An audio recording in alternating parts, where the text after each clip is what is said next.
बायोएंट force म्हणजे काय सांगितलेला, सपोज हे पाणी आहे ना, ह्याच्यामध्ये जर थर्माकोल टाकला तर तो फ्लोट होईल. का फ्लोट होईल? पाणी खालून पण एक प्रेशर म्हणजे असं फोर्स वरती लागतो. तो वरती जो फोर्स लागतो ना तो कोणता आहे? बायोएंट फोर्स. आणि जर का स्टोन टाकला तर स्टोन सिंक होणार. सिंक म्हणजे खाली जाईल. मग तो स्टोन त्या केसमध्ये बायोएंट फोर्स नाही आहे का? आहे. फोर्स खालून पण लागतो, वरतून पण लागतो. पण जो वरती जे लागणार आहे त्याला काय बोलतात? Buoyant force. बायोएंट फोर्स जेव्हा जास्त असेल तेव्हा ऑब्जेक्ट फ्लोट होईल का सिंक होईल? बायोएंट म्हणजे खालून फोर्स जास्त लागतोय. मग हे ऑब्जेक्ट खाली येईल का? मग फ्लोट होईल ना. म्हणजे बायोएंट फोर्स जेव्हा जास्त आहे तेव्हा ऑब्जेक्ट काय होणार? फ्लोट. बोल मोठ्याने. हां. आणि बायोएंट फोर्स कमी आहे तेव्हा ऑब्जेक्ट काय होणार? सिंक. म्हणजे हा स्टोन आहे. हा स्टोनचा फोर्स असा आहे. बायोएंट फोर्स कसा असणार?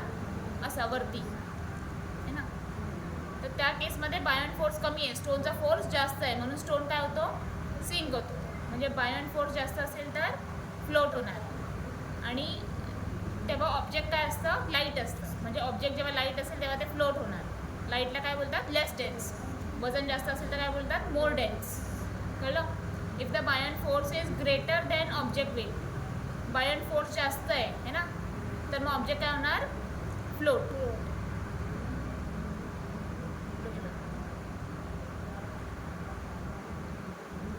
ठीक आहे. आणि बायोएंट फोर्स कमी असेल तर ऑब्जेक्ट काय होणार? Sink. Shape of object. The shape affects how water is displaced. For example a boat. हे पण मी सांगितलं, त्यात एक्सप्लेन केलं आहे. म्हणजे जर का हा मेटलचा कॉईन आहे आणि हे बोट आहे, तर पाण्यामध्ये हा मेटलचा कॉईन सिंक होणार ना. पण बोट सिंक होईल का पाण्यात? बोट फ्लोट होते ना. का असं? कारण ह्याचा एरिया कमी आहे, म्हणजे हे जागा घेते ते कमी आहे आणि हे जागा घेते ते जास्त आहे.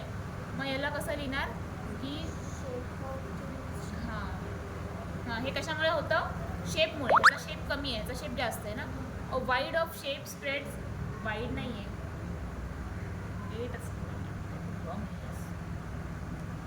असं लिही. Shape spreads weight and helps flotation. म्हणजे या शेपमुळे काय होतं? हे फ्लोट होतं. काय फ्लोट होतं? बोट. आणि कॉईनचा शेप असा आहे, साईज कमी आहे त्याची, म्हणून ते फ्लोट होत नाही. ते काय होतं? सिंक होतं, म्हणजे खाली जातं. कळलं? Volume of water display. The more water and object displace, the more upward force it gets. A large volume of water displaced can help an object float even if it's heavy. म्हणजे displace म्हणजे किती पाणी बाहेर आलं. म्हणजे suppose आता हे पाणी असं फुल भरलं आहे ह्याच्यामध्ये ना, आणि याच्यामध्ये तू स्टोन टाकला, तर मग तो स्टोन काय होणार? स्टोनमुळे पाणी बाहेर येईल ना थोडं. मग ते पाणी बाहेर आलं म्हणजे तू जर का ह्याच्यामध्ये स्टोन टाकला तर हे पाणी बाहेर येणार. ते पाणी बाहेर आलं त्याला काय बोलतात? Displace. Volume of water displace. The more water and object displace, the more upward फोर्सला काय बोलतात? Buoyant force. हे ओ नाही आहे, ए आहे.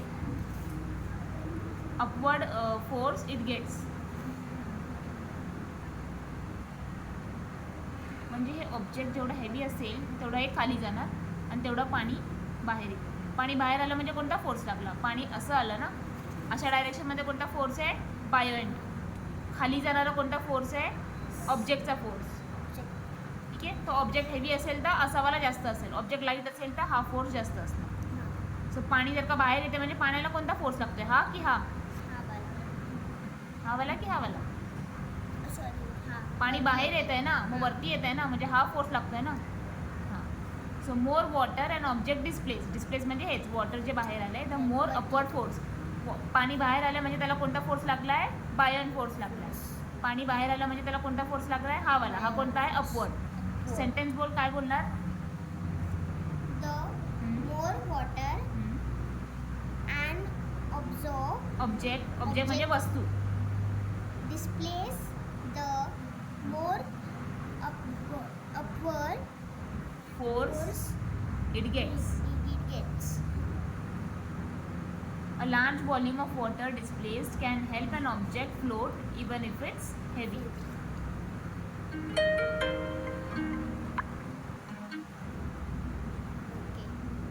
Type of liquid.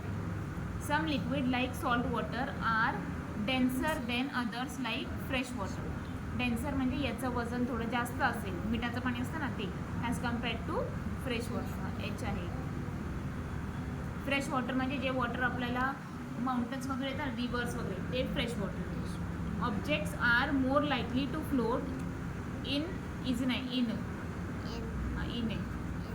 Salt water than in fresh water.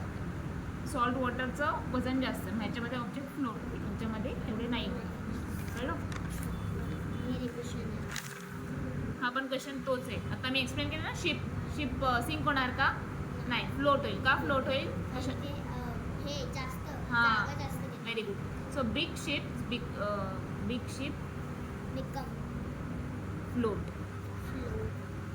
Float because म्हणजे कारण का, त्याच्या शेपमुळे ना, because of it shape spread. त्याचा शेप स्प्रेड झाला आहे ना, एकाच जागेवर एका शेप नाही, ते असं स्प्रेड झालं आहे पाण्यामध्ये. Spread out. Displace spelling wrong लिहिलं आहे, मागून डिस्प्लेसचं. मोर वॉटर आणि इट लेस डेन्स असेल तर ते फ्लोट होईल ना. मग असं लिहायचं की ते का होतं. पहिले रिझन काय, शेपमुळे. शेप जो आहे तो स्प्रेड झाला आहे. दुसरं काय लिहिणार की त्याचं लेस डेन्सर आहे ते. Then water, then its weight, so it sinks. कळलं?